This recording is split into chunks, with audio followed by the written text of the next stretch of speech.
This is what it looked like when Robert F. Kennedy Jr. officially announced that he would run as a third-party candidate for president.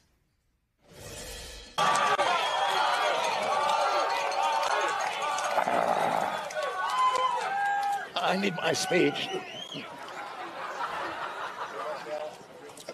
You can't read anything. You can't read anything. Would it be the screen up in front? Can you see it? What? Yeah.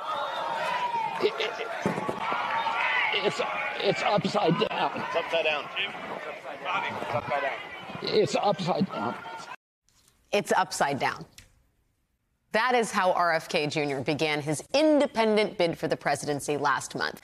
And that's kind of how it's been the whole time with RFK Jr. His campaign has been full of unfortunate stunts, like posting videos of himself doing shirtless push-ups for no apparent reason at all. He has trafficked in wild conspiracy theories that are more suited to the dark web or a Reddit page. COVID-19 is targeted to attack Caucasians and black people. The people who are most immune are Ashkenazi Jews. I don't know what happened on 9/11. I mean, I understand what the official explanation is. I understand that there is dissent. So there's doubt in your mind that Al-Qaeda was responsible? Well, I don't know. I know that there's strange things that happen. And yet, despite the ethno-immunity theories and 9/11 trutherism, there are still people in this country who think that RFK Jr. belongs in the White House.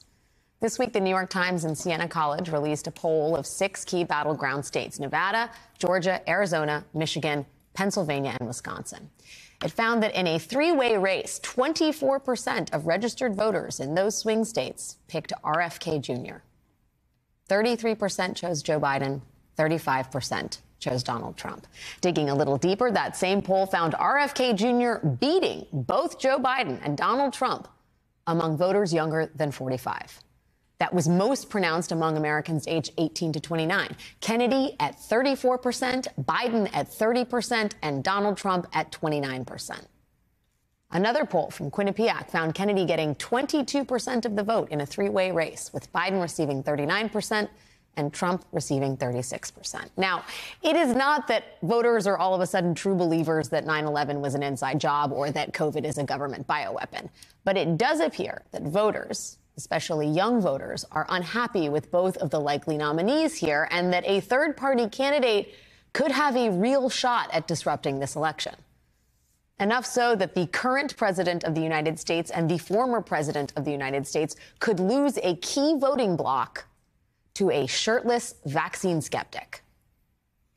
Against that backdrop, we got this surprise announcement today. I've made one of the toughest decisions of my life and decided that I will not be running for re-election to the United States Senate. But what I will be doing is traveling the country and speaking out to see if there is an interest in creating a movement to mobilize the middle. West Virginia Democratic Senator Joe Manchin announced today that he is not running for re-election in West Virginia, and he hinted at what sure sounds like a potential third-party presidential run. That whole travel the country and talk to voters thing is real reminiscent of Hillary Clinton's listening tour in 2015 before she ran for president. Manchin's decision not to run for his Senate seat has immediately created problems for Democrats looking to keep control of the Senate in 2024. That is when the party will be defending seats in red states like Ohio and Montana. But a third-party presidential bid from Joe Manchin, that complicates things on an entirely different level. If he decides to enter the race, Manchin will be joining at least 3 other independent candidates. But precisely because he is a mainstream political actor and a Democrat and not doing shirtless push-ups and talking about the immune systems of Ashkenazi Jewish people, Joe Manchin could significantly change the landscape of the 2024 race among a wider swath of voters in a way that even the other third-party candidates cannot. Which is why, according to the Washington Post, Republican Senator Mitt Romney has been pushing Manchin to give up on the idea of a presidential run, saying, "I lobby continuously that it would only elect Trump." For now, all we know is that Joe Manchin is leaving the Senate to see if there is a movement to mobilize the middle.